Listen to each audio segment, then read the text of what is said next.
Yeah, on the related issue of asylum seeker healthcare, what's your view on the indefinite detention of children of families of failed asylum seekers in detention centres?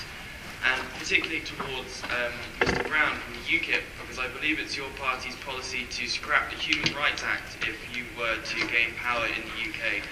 Yes? And I was wondering how that may affect your decision and how you think that may benefit the health of the population of the UK.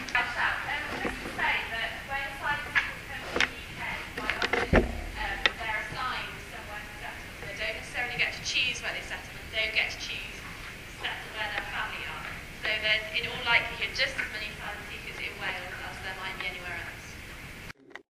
Two issues. First of all, the issue of child detention. It's a very controversial one at the moment. I think there's a petition to Gordon on the website, and the Children's Commissioner has certainly come out to get raising serious concerns about this issue.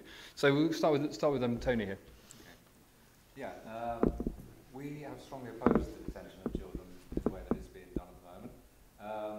Recently, in July, the government passed a bill, the Border Immigration Citizenship Bill, which is badly drafted, and we had a lot of problems with it, particularly in the fact that it subsequently allowed ministers to make decisions outside Parliament. But one of the reasons that we actually supported the third reading was because of the provisions and improved provisions for children in care. And unfortunately, we've tabled a number of amendments so that the conditions for children and families held in detention was scrapped, but they weren't actually debated. So we're continuing to press for that through Parliament. So I agree with the it's totally unacceptable. Children's Commission thinks so, UN thinks so, it's unacceptable. And can I ask, is that indefinite detention of children or any detention of children? I think that we shouldn't be detaining children at all. There must be better ways of looking after them while their cases are heard and that sort of thing. It just doesn't make sense. They're not criminals. They're people seeking asylum. And briefly on the Human Rights Act, supporter or would you scrap it? Oh, supporter. Thank you. And so, first of all, on this issue of detaining refused asylum seekers, children. Definitely not. I mean, they're not, as we said already, they're not criminals, and they're only children, and they should be looked after in a normal way. And when it comes down to the Human Rights Act, I don't know whether everybody here is in favour of that, but it's really a bit of a criminalist charter, isn't it? Let's be honest. You can get away with murder by using the Human Rights Act. So I think it's a very, very good thing that it should be scrapped. Thank you. We'll not dwell on that too much. There's a point, if we just get the microphone to the front there. And first of all, detention of children. It's a government policy at the moment. We gather it's under review, but what's the... I find myself once again in the rather uncomfortable position of not liking what our Labour government is doing. I mean, I think the mark of a civilised society is how we treat the most vulnerable people. And children clearly are a very vulnerable group, and it seems to me quite wrong that they should be kept in a situation which isn't in their best interest, where they're not going to have access to proper education, to as normal a situation of life, and their human rights being compromised. And you know, who would want to be on the wrong side of what the Human Rights Commission is saying, and what the Children's Commissioner is saying? It's clearly not the right thing, and we need to be looking at that again.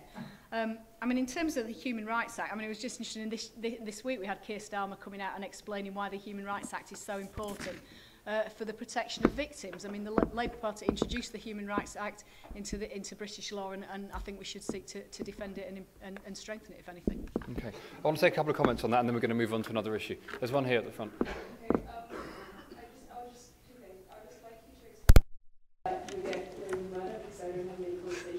Okay, referring to Miss Greenwood's comment earlier about the fact that people want others to contribute to the NHS for them to be able to get out of it. So I was just thinking, if you think in that direction, then wouldn't it be better to allow asylum seekers to work? That way they can contribute to the NHS, and then we can talk about something else.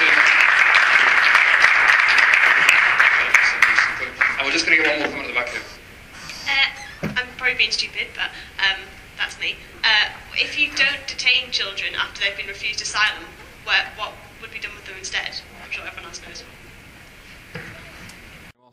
our panel to speak about the principles involved, and I think your question is helpful in that respect. I'm going to start with you, Tony. You used to work for Boots, so very loose link, but please. Yeah, I used to work for Boots. I was responsible for developing the lunchtime range of sandwiches and so on. So I don't actually... Highly relevant. I don't think that we actually had to license those, but we've campaigned as a party for years for licensing of generic equivalents of drugs for use in developing countries. Now, I'm not sure if it's the same thing, but there's a trade aspects of intellectual property rights which enables you to compel somebody, which enables you to compel somebody to give you a license to make generic drugs. And I think we would only support that in situations like in Botswana, where AIDS was out of control and an epidemic. What we want to do is to persuade the pharmaceutical companies to license generic versions of their drugs on a voluntary basis, on a fair and commercial arrangement, which I think, by the sound of it, is the Unitaid thing, Paul, that you're talking about. No, the voluntary licensing thus far only works, and obviously the drug companies, it's up to them really whether they grant licenses, and it hasn't really worked so far. The idea of the patent pool is that they will actually get a royalty each time their patent's used, and will be opened up to generic companies so that they compete in lower prices. Okay. So I think, well, in that case it makes sense, and I didn't know enough about Unitaid. Yeah. But I think that what you have to bear in mind, at the back of your mind, it's unfortunate the Conservative candidate isn't here today because he comes from the industry, but you have to be allow pharmaceutical companies to make a fair return on the research and development they do to create new drugs. And this is what the patent pool will do. Absolutely, absolutely.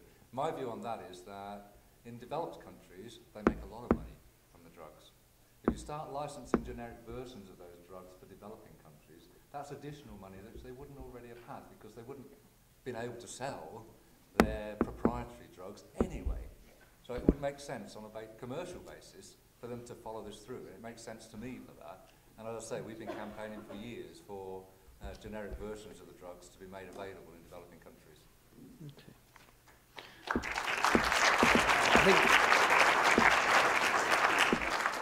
I think it's interesting to also to note that the flexibilities within TRIPS have been noted to be very rarely, if at all, actually implemented.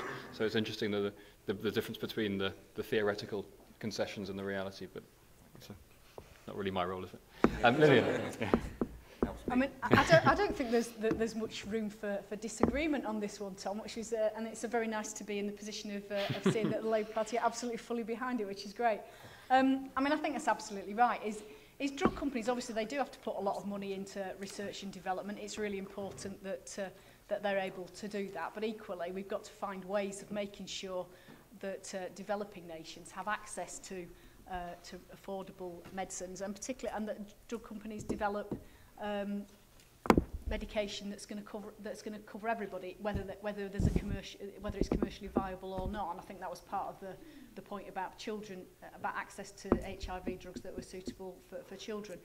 Because I went and looked on your website and I saw there's a rather fantastic little cartoon that explains the way in which the patent pool works, and I thought it was really good. So yes, I'm very happy to see the work that's been done around the patent pool and the way in which that can deliver for developing countries. And also, of course, I'm very happy to pledge my support for that. Thank you. Any comments on that or questions relating to it? One at the back there.